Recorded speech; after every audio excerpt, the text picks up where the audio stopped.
Bəs xarici təhsil qərarını verən gənclər, yəni ölkədən qaçıram niyyəti ilə deyil də, Hı hı. biraz daha sorğulayıb, daha araşdırma etməlidir deyə düşünürəm. Burada nə tövsiyə eləyərsiniz?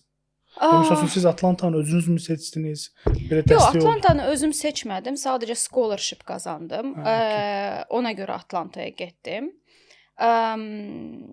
Amma təbii ki, research çox önəmlidir. Axtarmaq, hansı universitet? Çünki hər universitetin prinsipləri var. Hər universitetin və yaxud yaşadığınız icmanın dəyərləri var. Bunlar sizə nə qədər ziddir və yaxud nə qədər yaxındır.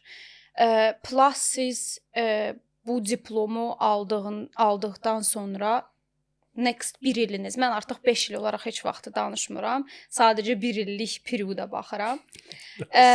Bu sizə nə gətirəcək? Yəni ora getməkdə almaq istədiyiniz nədir? Bu bəzən təhsil də olmaya bilər. Çünki təhsil çox önəmlidir təbii ki.